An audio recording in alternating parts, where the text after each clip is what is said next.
Guinéens, chers compatriotes, je prends la parole ce matin pour attirer votre attention sur le danger qui plane sur notre pays, la République de Guinée.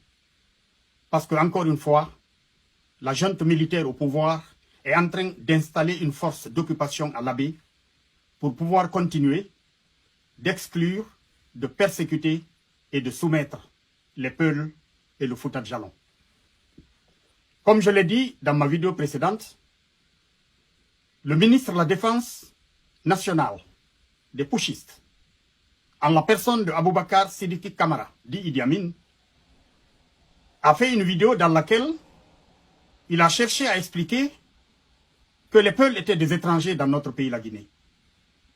Une vidéo dans laquelle il a cherché à recréer l'alliance 3 contre 1, en essayant de prendre les Soussous, les mettre avec les forestiers, les mettre avec les Malinqués, en excluant les Peuls, en excluant le Fouta Djallon.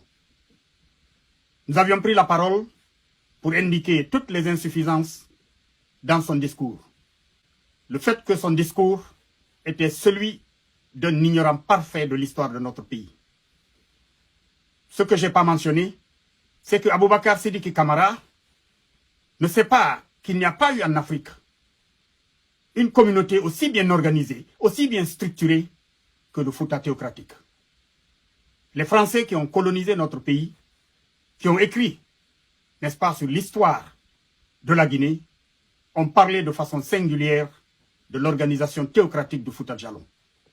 La structure qu'ils ont trouvée en place au Fouta Djallon est une structure dont ils se sont inspirés pour l'organisation administrative de leur pays, la France. Le système de gouvernance trouvé au Fouta Djallon, c'est ce système que les Américains ont copié pour organiser le système fédéral de gouvernance aux États-Unis. Nos arrière-grands-parents étaient des visionnaires, c'était des intellectuels, c'était des savants. Et leur arrivée en Guinée a contribué à apporter la lumière dans notre pays. Cela est incontestable.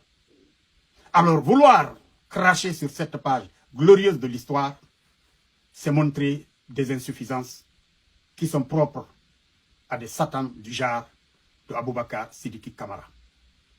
Pour revenir au sujet du jour, Aboubakar Sidiki Kamara Idi Amin, en sa qualité de ministre de la Défense nationale, vient de recruter 1280 jeunes. Je dis bien 1280 jeunes.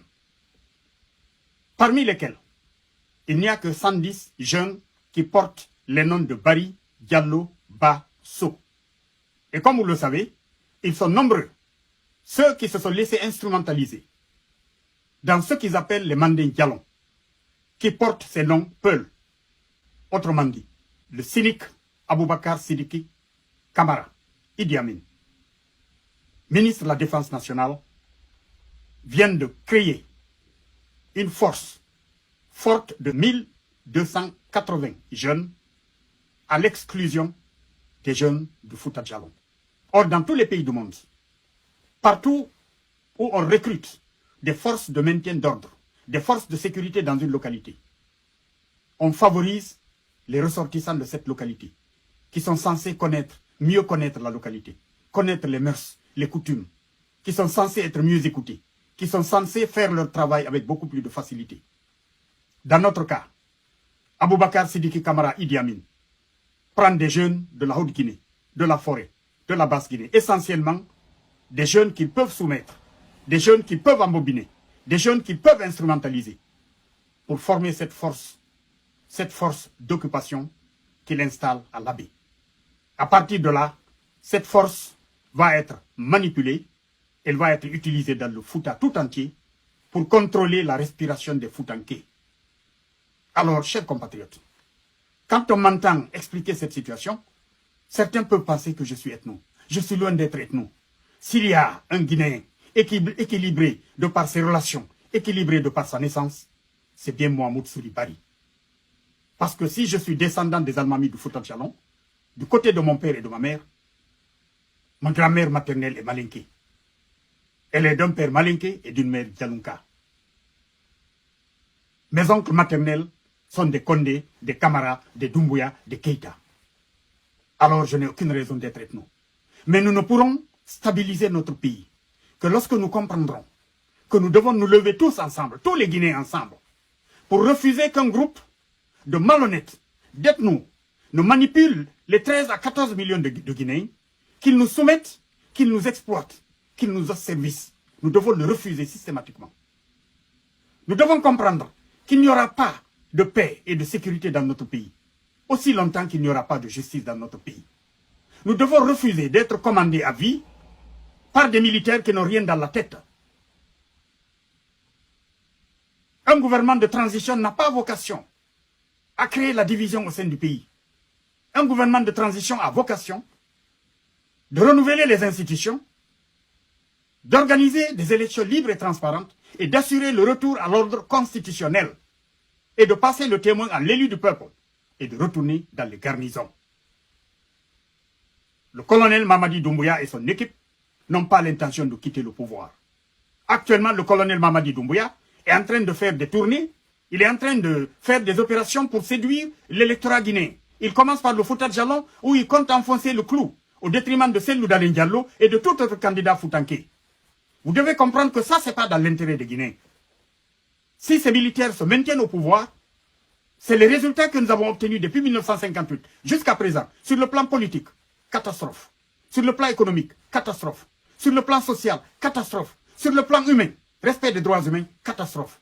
C'est ça que nous allons continuer à récolter dans notre pays. Ça, ce n'est dans l'intérêt de personne.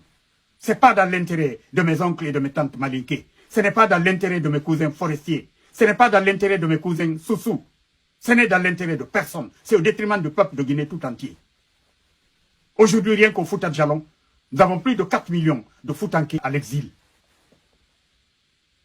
Ce sont des forces de travail dont la Guinée est privée, à cause de la dictature qui sévit dans notre pays depuis 1958. Une dictature qui perdure, une dictature que nous, le peuple de Guinée, nous soutenons. Nous soutenons cette dictature parce que nous croisons les bras et nous acceptons. Jusqu'où allons-nous accepter? Jusqu'où allons-nous vivre suspendus à l'étranger, accrochés à l'étranger? Jusqu'où allons-nous accepter que des gens qui n'ont rien dans la tête nous dominent, nous crachent dessus? Jusqu'où allons-nous accepter d'être privés de l'immensité des richesses naturelles que Dieu a données à notre pays? Nous ne pourrons les mettre en valeur que lorsqu'on réussira à organiser le pays, à le rendre stable, grâce à l'instauration de l'état de droit, à l'instauration de la démocratie, à l'instauration de la justice. Pour que tous les Guinéens sachent qu'ils sont égaux dans notre pays. Ils sont égaux en droit, ils sont égaux en devoir. C'est ça le sens de notre combat. Et le moment est venu pour que vous vous leviez tous, qu'on se donne la main pour mener le même combat. Pour chasser ces putschistes. Réorganiser notre pays. C'est maintenant ou plus jamais. Nous devons refuser qu'ils instaurent en Guinée cet empire bandeng qui vise à relier tous les satans de la sous-région, qui vise à nous opprimer, à nous soumettre, à constituer une force militaire commune, une force militaire transnationale, qu'ils vont utiliser partout où besoin sera, dans la sous-région, dans le but de nous soumettre. Nous devons nous lever et dire non. Nous devons nous lever et réorganiser notre pays, nous donner la main. Nous sommes 14 à 15 millions de Guinéens au minimum. Nous sommes une force de travail suffisante. Nous avons la formation qu'il faut. Tout ce qui nous reste, c'est de nous donner la main et de nous battre ensemble. Levons-nous ensemble, battons-nous pour faire de la Guinée un pays vivable, pour faire de notre pays un pays attractif, où les investisseurs pourront venir. Les investisseurs ne mettront jamais leur argent dans un pays instable comme la Guinée, dans un pays corrompu comme la Guinée. Parce que l'investissement a peur de la corruption, l'investissement a peur de l'instabilité. Je compte sur vous. Levons-nous, c'est le moment. Vive le peuple de Guinée, vive la République.